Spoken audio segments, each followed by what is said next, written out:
5 करें। तो आप कई लोग बोलते हैं फिर आज क्या करें। तो इवन दो हम आगे की वीडियोस में मॉड्यूल 4 के बाद एक पूरा फ्रेमवर्क बनाएंगे कि आप पूछेंगे फिर आज क्या करें, तो हम इसको बहुत डिटेल में आंसर करते हैं किस चीज के लिए, क्या ये लाइफ के इंपॉर्टेंट गोल्स हैं, क्या ये पैसा 5 साल के अंदर चाहिए, 5 साल से बाद चाहिए, 10 साल बाद चाहिए, वेल्थ मैक्सिमाइजेशन का है, तो ये बहुत डिटेल में आंसर करते हैं। बट अगर मैं ब्रॉडली बात करूं तो कई लोग बोलते हैं कि आज मुझे क्या करना चाहिए। तो पहले तो मान लेते हैं, समझिए आज आपने 22.5 की पी रेशियो पे खरीद लिया। अब मुझे बताइए अगर आप 22.5 की पी रेशियो पे आप खरीद लें तो क्या कोई बता सकता है आपको कि पहले पी रेशियो 30 आएगी या पहले 15 आएगी?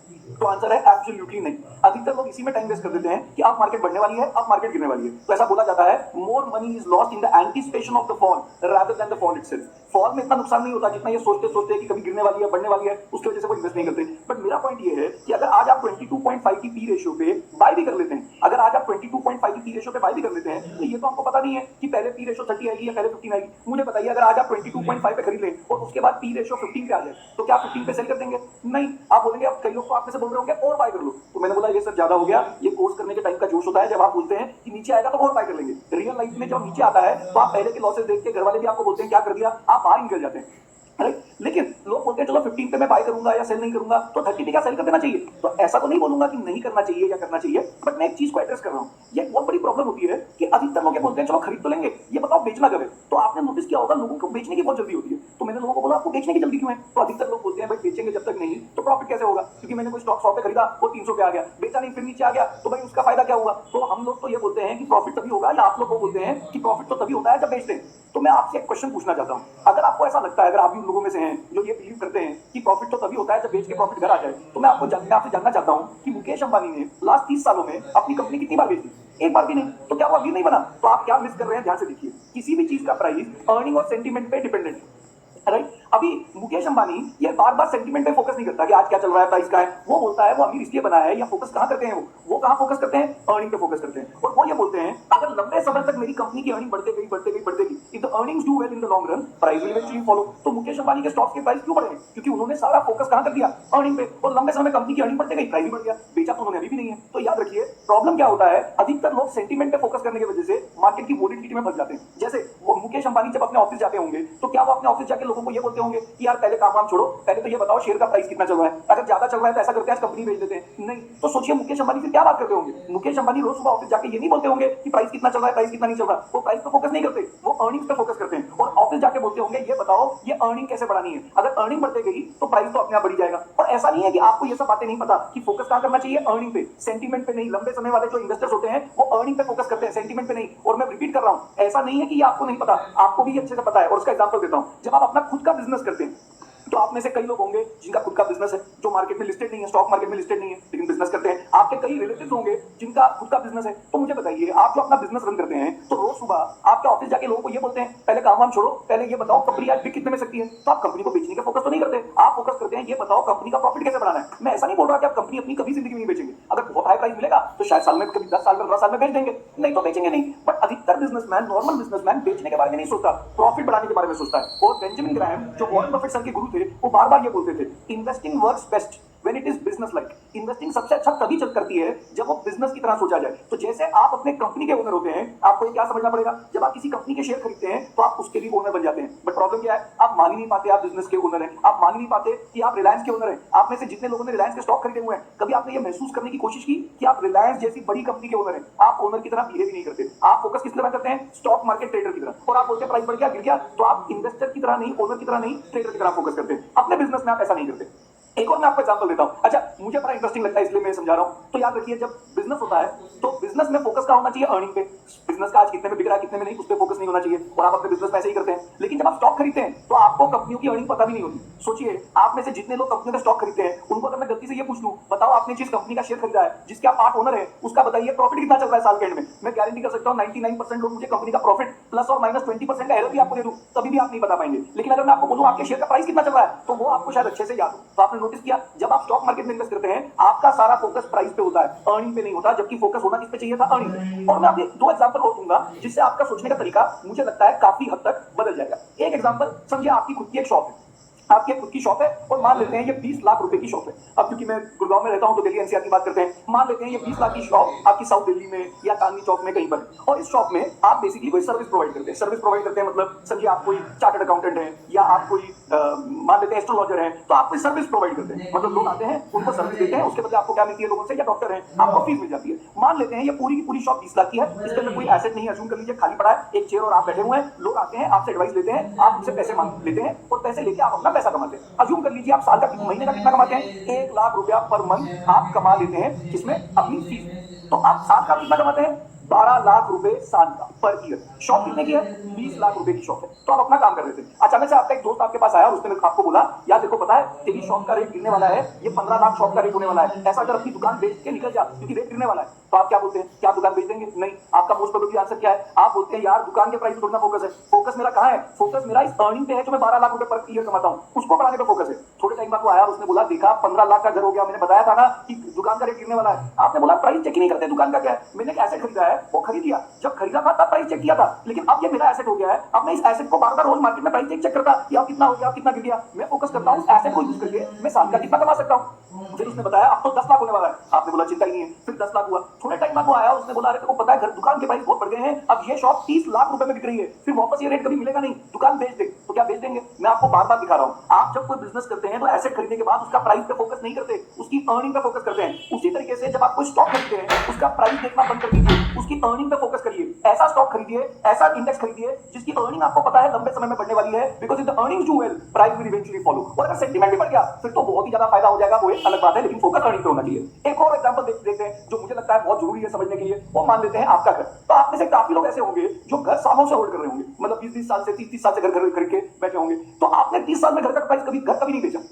तो मैं लोगों को बोलता हूं स्टॉक को आप हर 15 मिनट में बेचने की बात करते हो, घर तो आप 30 साल से होल्ड कर रहे हो। क्यों होता है ऐसा, क्योंकि घर में आप ओनर की तरह फील करते हैं, आप बोलते हैं मेरा घर है। बीच में घरों के प्राइस 30-30% गिर गए तो लोगों ने ज्यादा हंगामा नहीं किया, लोगों ने बोला तो क्या हो गया, गिर गया, दुख हुआ होगा, उसमें कोई डाउट नहीं है, लेकिन आपने बोला मैं प्राइस पे फोकस नहीं कर रहा, उसका प्राइस कितना हो गया, रेंट तो आ रहा है ना, घर तो मिला है ना। तो घर में आप किसकी तरह बिहेव कर रहे हैं, ओनर की तरह बिहेव कर रहे हैं। और मैं आपको गारंटी कर सकता हूं आपने घर 30 साल में क्यों नहीं बेचा, क्योंकि किसी ने सुबह शाम दोपहर आपके घर का प्राइस लिख के आपके दरवाजे नीचे डाल के नहीं गए। अगर कोई आपके घर का प्राइस दिन में 4 बार एक पेपर पे लिख के आपको रोज पकड़ाते रहे, दरवाजे नीचे डालते जाए और आप घर का प्राइस 4 बार देखें, तो मैं गारंटी कर सकता हूं ये उतार चढ़ाव देख के आप घर भी 10-15 बार बेच देंगे 30 साल में। क्यों, क्योंकि आप वोलेटिलिटीज को फंस जाते हैं वोलेटिलिटी में। स्टॉक मार्केट में भी ऐसा ही है, क्योंकि रोज लोग आपको प्राइस दिखाते हैं तो आपको लगता है कुछ करना ही पड़ेगा। लेकिन मैं घर का एक एग्जांपल लेके कुछ बहुत इंपॉर्टेंट पॉइंट बोल रहा हूं, अभी जो मैं अगली बात बोलने वाला हूं, मैं ये नहीं बोल रहा कि आपको ऐसा करना चाहिए, मैं सिर्फ आपको किसी चीज को वैल्यू कैसे करते हैं, उसकी वैल्यू बढ़ती गिरती कैसे है वो समझाने की कोशिश कर रहा हूं। मान लेते हैं आप अपने घर में रहते हैं जिसकी वैल्यू है 1 करोड़, दिल्ली एनसीआर या कोई भी इंडिया के पार्ट में आप रहते हैं जिसकी वैल्यू है मान लेते हैं 1 करोड़, और इस घर का जिसकी वैल्यू 1 करोड़ है उसका महीने का रेंट है मान लेते हैं 20,000 पर मंथ। मतलब जनरली ऐसा ही होगा, हर एरिया में अगर करोड़ का घर है तो 20,000 के रेंट के आसपास होगा, किसी का अगर 50 लाख का घर है तो शायद 12-13 हजार 10,000 के आसपास होगा। ये रेशो नियरली ऐसी ही होगी, कईयों में हो सकता है डिफरेंट भी हो, बट अभी भी अज्यूम करिए दिल्ली एनसीआर में ऐसी है, मुंबई में भी फुटबॉल शायद ऐसी होगी, तो उसी हिसाब से अज्यूम करिए। घर 1 करोड़ का, महीने का रेंट कितना है 20,000 पर मंथ, लेकिन ये आपका खुद का घर है, आप पूरी ईएमआई भर चुके हैं, पूरा पैसा भर चुके हैं, ये आपका घर बन चुका है, अब आप कोई रेंट वेंट नहीं भरते, अपने घर में एंजॉय करके रहते हैं। अचानक से मान लेते हैं ये पसंद नहीं, तो मैं अपने घर में रहता हूं, करोड़ का घर है, 20,000 रेंट है और मैं किसी को रेंट देता नहीं हूं, ईएमआई खत्म हो चुकी है। अचानक से एक दिन किसी डॉक्टर के पास गया और डॉक्टर ने मेरी कोई रिपोर्ट देखी और उसने मेरे को बोला भाई तुम्हारा जिंदगी के लास्ट 10 साल रह गए। उन्होंने बोला बस काम खत्म हो गया है, कोई गड़बड़ हो गई है, बड़ी बीमारी हो गई है और 10 साल है तुम्हारे पास बस। तो मैं पहले तो मुझे बड़ा गुस्सा आया, मैं घर पहुंचा, मैंने बोला ऐसे कैसे, फिर लास्ट में मैंने एक्सेप्ट कर लिया कि जिंदगी के क्या रह गए हैं, लास्ट 10 साल। तो मैंने क्या सोचा, अगर 10 साल रह गए हैं तो लाइफ क्या करते हैं, खुल के एंजॉय करते हैं। तो एंजॉय करने के लिए जनरली क्या चाहिए होता है, पैसा। वॉरेन बफेट फॉलोअर्स के लिए नहीं, पर अधिकतर लोगों को क्या चाहिए होता है, पैसा। तो आपने बोला चलो आप लाइफ एंजॉय करते हैं, या मैंने बोला मैं अपने अकाउंट में गया, बैंक अकाउंट देखा तो पैसे ही नहीं है, दूसरा अकाउंट खोला पैसे नहीं, कहीं पैसे ही नहीं, मैंने आपको कॉल किया, मैंने बोला पैसे ही नहीं है एंजॉय करने के लिए। आपने बोला तो खर्चा कर दिया होगा। मैंने बोला क्या बात कर रहे हो यार, मैं वॉकिंग करता था, मैं उबर नहीं लेता था, मैं बाहर पानी नहीं पीता था, घर आके पानी पीता था कि पानी की बोतल ना खरीदूं, इतनी मैंने सेविंग करी और तू बोल रहा सेविंग नहीं की होगी। तो मैंने बोला पैसा गया कहां। तो आप मैंने बताया आपको कि सर क्या हुआ कि मैंने जितना भी पैसा कमाया ना उसकी मैं ईएमआई भरते गया और घर 1 करोड़ रुपए का हो गया, लेकिन अकाउंट में पैसा नहीं रह गया। लेकिन अब पैसा तो है मेरे पास 1 करोड़, लेकिन वो एक तिजोरी में बंद है जिसके ऊपर मैं बैठा हुआ हूं। तो मैंने बोला एंजॉय कैसे करें। तो अचानक से मेरे मन में थॉट आया, मैं ऐसा नहीं बोल रहा आपके मन में थॉट आना चाहिए, मैं सिर्फ आपको एक हाइपोथेटिकल सिचुएशन में डाल रहा हूं, और मेरे मन में थॉट आया यार ऐसा करता हूं, ये 1 करोड़ का घर बेच देता हूं, और अगर मेरे को पूरे 1 करोड़ रुपए मिल गए, मान लेते हैं कुछ टटावटा नहीं, और पूरे 1 करोड़ रुपए मिल गए, और 1 करोड़ को अगर मैंने बैंक में एफडी कर दी तो 5% के हिसाब से मान लेते हैं मेरे को 5 लाख रुपया साल का आ जाएगा, और 5 लाख ही होगा, कोई टैक्स वैक्स भी नहीं होगा, अज्यूम कर लीजिए बाकी कोई इनकम नहीं है।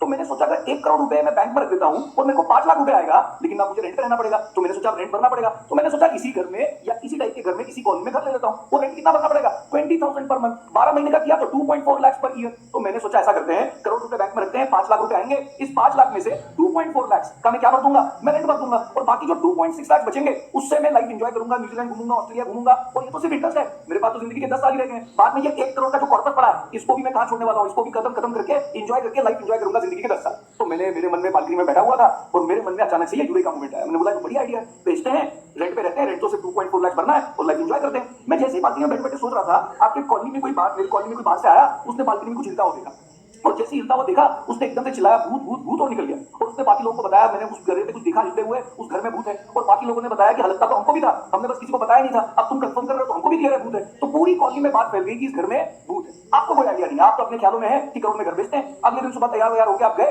ब्रोकर के पास गए, आपने ब्रोकर को बोला मेरे को अपना घर 1 करोड़ का बेचना है। तो उसने बोला हाँ, इस टाइप का घर जो 2 BHK 3 BHK वाला घर है, इस टाइप की फेसिंग का घर है, उसका रेट हमारी कॉलोनी में 1 करोड़ ही है। तो उसने बोला सर नंबर बताओ घर का, तो आपने घर का नंबर बताया। उसने बोला सर वैसे तो 1 करोड़ है, बट ये वाला घर तो हॉन्टेड हाउस है, इस घर में तो भूत है, तो इसका नहीं मिलेगा 1 करोड़। तो आपने बोला क्या बात कर रहे हो, कोई भूत नहीं है। उसने बोला सर पूरी कॉलोनी को बताया भूत है। तो आपने बोला फिर बताओ कितना रेट दोगे? उन्होंने बोला हम आपको इस घर का 30 लाख रुपया देंगे। अब मुझे सोच के बताइए, अगर आपको 30 लाख में ये घर बिक रहा है और जिंदगी के लास्ट 10 साल ही रह गए, तो क्या आप ये घर बेच देंगे?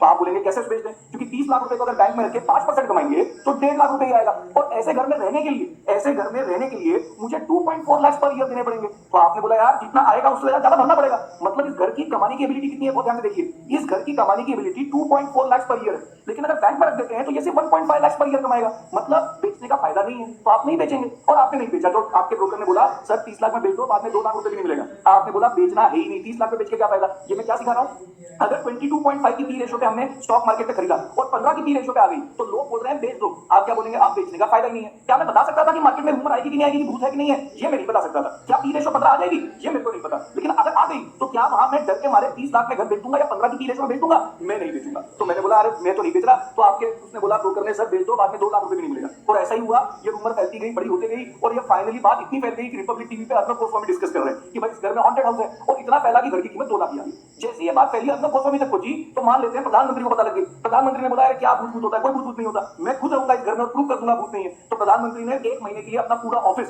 मान लेते हैं आपके घर में शिफ्ट कर दिया, और आपने भी खुशी खुशी दे दिया। आपने बोला सर चेक कर लो, मैं बोल रहा हूं भूत नहीं है, मैं सामने से रहता हूं। तो आपने वो घर दे दिया, प्रधानमंत्री आ गए, दिन रात उन्होंने वहां पे काम किया, दिन रात उन्होंने काम किया, रात दिन कोई इनको प्रॉब्लम नहीं। 1 महीने बाद प्रधानमंत्री बाहर निकले और उन्होंने बोला देखा प्रूव हो गया कोई भूत नहीं है। और मान लेते हैं पूरी दुनिया मान गई भूत नहीं है, प्रधानमंत्री गए, आप अपने घर में वापस आए, और फिर आपके मन में यही ख्याल आया कि घर 1 करोड़ का है, रेंट 20,000 का है, घर क्या करते हैं बेचते हैं। तो आप अगले दिन सुबह तैयार होकर घर बेचने जा ही रहे थे 1 करोड़ पे कि अचानक से आपका दोस्त मिल गया। आपके दोस्त ने बोला यार क्या करने जा रहा है? तो आपने बोला घर बेचने। उसने बोला कितने का? आपने बोला 1 करोड़ का, क्योंकि मार्केट में इस घर की कीमत 1 करोड़ है, अपनी कॉलोनी में सारे घरों की कीमत ऐसे वाले घरों की 1 करोड़ है। तो उसने आपके दोस्त ने बताया 1 करोड़ तो नॉर्मल घर की है, या तो मोदी जी रह के गए या मनमोहन सिंह रह के गए, अब इस घर की कीमत 5 करोड़ रुपए हो गई है। मुझे सोच के बताइए, अब अगर इस घर की कीमत 5 करोड़ है और ऐसे ही घर में अगर रहना हो तो 20,000 रुपए पर मंथ में आप रह सकते हैं रेंट में, तो आपको क्या सोचना चाहिए? आपके दिमाग में यह आना चाहिए 5 करोड़, अगर इतना पैसा हम बैंक में रख देंगे तो 5% के हिसाब से भी हमको 25 लाख रुपए आ जाएंगे, और साल का कितना बनना है? सिर्फ 2.4 लाख पर ईयर। तो मुझे बताइए क्या घर बेच देना चाहिए? एब्सोल्युटली हाँ। तो मैं क्या बताने की कोशिश कर रहा हूं, कभी कभी मोदी जी रह के गए हैं, मनमोहन सिंह रह के गए हैं, तो उसकी वजह से प्रीमियम क्या हो जाता है इतना ज्यादा कि उस घर का प्राइस, उसकी अर्निंग एबिलिटी कितनी है? 20,000 per month, 2.4 lakh rupees per year.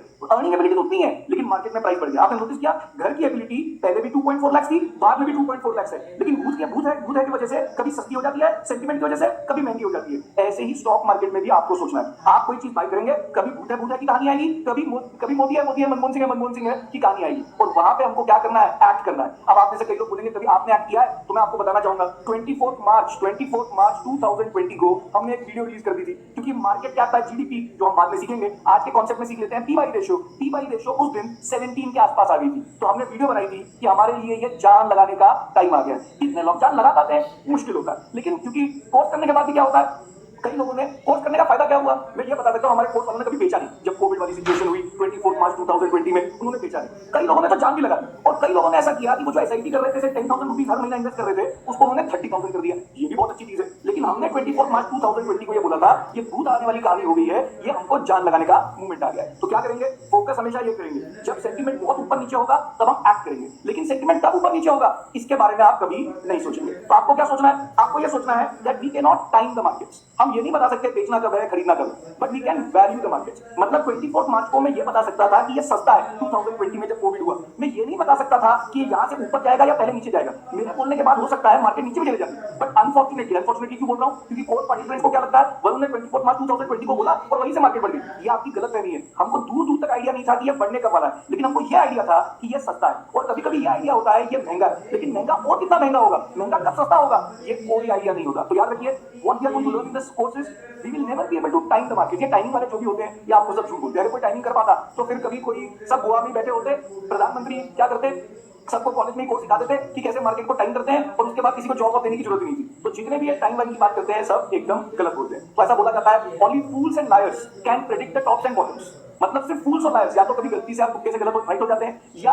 कभी कभी आप झूठ बोल रहे होते हैं कि आपने पता कर लिया। तो जब 24 मार्च 2020 की बात है उसमें मैं कई बार बोलता हूँ वी वर फूल्स। फूल्स मतलब मैंने बताया, मुझे पता नहीं था कि बढ़ने वाली है पर बढ़ गई, मुझे कोई आइडिया नहीं था, but we can value the markets और ये हम आगे सीखते ही जाएंगे। अब नेक्स्ट वीडियो में क्या समझना है, नेक्स्ट वीडियो में ये बोलना है कि भाई अभी ये अर्निंग एनालिसिस थोड़ा ज्यादा हो गया, ये अर्निंग कॉम्प्लिकेट नहीं करते। याद रखिए we want to keep this course very very simple, एकदम स्क्रैच से स्टार्ट कर रहे हैं। छोटे छोटे बेसिक से मैं आपको सिंपल करूंगा, चीजें सिंपल करूंगा, कॉन्सेप्ट को सिंप्लीफाई करूंगा और बाद में सब चीजें यूज करने की कोशिश करेंगे। और बहुत सारी चीजें सीखने के बाद क्या होता है, एनालिसिस पैरालिसिस। तो इस कोर्स में ये स्पेशल ध्यान दिया गया है कि जब आप फोर्थ मॉड्यूल पे आएंगे अलग अलग चीजें सीख के, तो आपको एनालिसिस पैरालिसिस ना हो, वहां पे फ्रेमवर्क मिलेगा कि आप जो भी सीखा उसको इंप्लीमेंट कैसे करें। लेकिन अब नेक्स्ट वीडियो में क्या सीखने वाले हैं, नेक्स्ट वीडियो में हम ये बात करेंगे कि अगर मैं सिर्फ पी रेशो ही देखूं उसके हिसाब से मेरे को कब बाय करना चाहिए कब सेल करना चाहिए, ये हम हिस्टोरिकल डेटा देखेंगे। मैं आपको 2000 ईयर से डेटा दिखाना स्टार्ट करूंगा या 1999 से, हर दिन की पी रेशो दिखाऊंगा। सिर्फ पी रेशो के कॉन्सेप्ट हम डिसाइड करेंगे, इस दिन बाय करना था इस दिन सेल करना था, और देखेंगे अगर इन डेट्स पे बाय और सेल किया तो फाइनली कितना पैसा बन गया, was it worth sacrificing the trip to Goa. ये हम आगे वाली वीडियो में देखेंगे।